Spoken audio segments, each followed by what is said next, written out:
կամավորական աշխատանքներ ձիերի հետ միասին։ Էլի ձեր նման բադիկներ են գալիս, մենք իրենց նստացնում ենք ձիերի վրա ու պտտում ենք։ Այսօր գնացնենք մեր քայսեր վաստացում կրթահամալիրի ակարակ, ու այնտեղ մեզ մաշան ենք դիմավորել։ Մաշան իմիջելով չգիտեմ, գիտեք թե չէ, անունը գրիշեք, մյուս անգամ եք որ դունեք, էլի ինքն են մեզ պտտելու։ Մաշան չգիտեմ, գիտեք թե չէ, բայց տարիքով բավականին մեծ ձիու կա։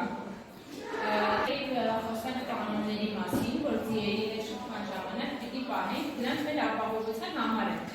Երբ որ նորից կգնանք ակարակ, շատ կարևոր է որ հիշեք, որ ձիուկի հետևից մոտենալ չի կարելի։ Չենք կարող ձիուկի հետևից մոտենալ, որովհետև ինքը կվախենա, կխրտնի ու կփախնի մեզից, կամ անգամ կփորձի մեզ հարվածել։ Ու դա նորմալ է, որովհետև ձիուկների տեսողությունը հետևյալ կերպ աշխատել։ Իրանք ամենալավը տեսնում են իրենց առաջը, հետո կողքերը ու քիչ իրենց տեսողությունը վատանում, այսինքն իրենց հետևում իրենք չեն տեսնում։ Հետևի ոտքերի մոտ չեն տեսնում, երբ որ դուք իրար մոտենում եք հետևից ու կանգնում եք իր հետևի ոտքերի պոչի մոտ, ինքը ձեզ չի տեսնում, որտեղ իր տեսողությունը եք հատվածում այնքան վատ է, որ ինքը կարող է վախենա, որովհետև ձեզ չի տեսնում, բայց լսում է ու փորձի թաքնել կամ հարվածել։ Դրա համար ձիերի հետ լավ համագործակցելու համար պետք է իրենց հետ ապահովության կանոնները պահենք։ Լավ, այս անպայման մյուս անգամվա համար հիշում ենք։ Հետևից չենք վազում, չենք մոտենում, որ ձիուկը չխրտնի։ Հիմա եկեք մի քիչ խոսենք ձիուկների պատմության մասին։ Իրականում ի սկզբանե ձիուկները լրիվ ուրիշ կենդանիներ են եղել։ Գրեթե 50 միլիոն տարի առաջ նրանք լրիվ ուրիշ տեսք են ունեցել։ Բոլորդ աղվես տեսել եք գրքերի մեջ կամ գազանանոցում տեսել եք ինչ փոքր է աղվեսը չափսերով կամ շունիկները չափսերով ձիերի համեմատ փոքր չէ։ Գրեթե 50 միլիոն տարի առաջ ձիուկներն են այդքան փոքր չափսերի եղել։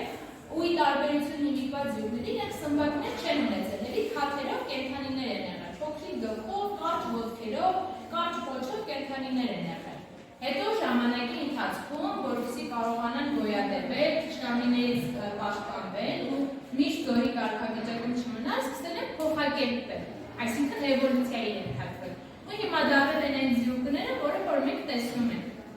Չնայած հիմա ձիուկները վայրի բնության մեջ այդքան շատ չկան, վերացել են կարելի ասել, բայց իրենք վայրի բնության մեջ ապրում են ընտանիքներով։ Գիտեք ձիերի ընտանիքներին ոնց եք անվանում։ Ես գիտեմ, որ դուք առաջի դասարանում անցել եք։ Ես առաջին դասարանում չեմ իմացել, որ Ահա, հիմա ասում եմ, մյուս անգամվա համար հիշում ենք, ձիուկների ընտանիքին անվանում ենք երամակ։ Երամակը միշտ ունենում է առաջնորդ, ու այդ առաջնորդը այդ ամբողջ ձիերի մեծ ընտանիքի, այսինքն երամակի ամենագլխավորն է։ Հիմա մեզ անգամ որ գնանք ագարակ, ինքեր Միշային անվանում կհիշենք կհարցնենք մեր ձիերի ագարակի մեր ձիերի երամակի գլխավոր առաջնորդը ով է, այդ կհիշեք որ հարցնենք։ Այն ինչ է։ Օրենը դիպար ձիուկների մարդիկ սկսել են ընտելացնել գրեթե 40 միլիոն տարի առաջ, սկսել են համագործակցել ձիուկների ներգրավել իրենց կենցաղի, հնում նաև պատերազմներում չէ օգտագործել, իրենց հեծնել են ու պատերազմներ են գնացել ու այն ժամանակ ձիերը մարդկանց ամենամտերիմ ընկերներն են, որովհետև թագավորների, զինվորախմբերի ամենամեծ օգնականը ձիեր էին, իրենց միջոցով են չէ տարածքներ գրավում, պատերազմներ հաղթում, շատ ազգերի մեջ անգամ ձիերը սուրբ են համարվել, այո սուրբ են համարվել, մեր Սասնա ծռեր էպոսի մեջ է, Սասնցի դաղթի ձիու անունն ինչ է հիշում եք, իրան ձիու միջոցով չեն այլ հաղթեցին, չէ, բայց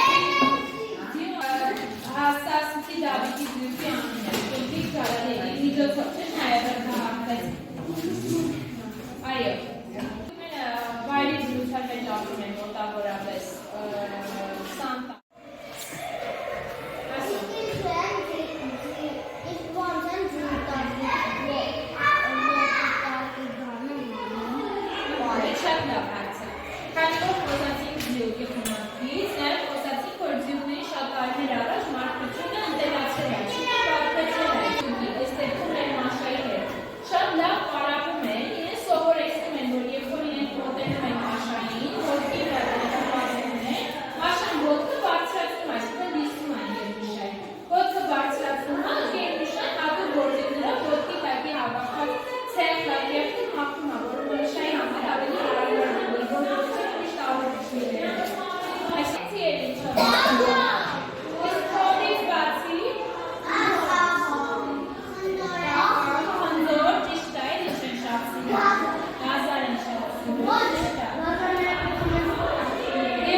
դասերում կարա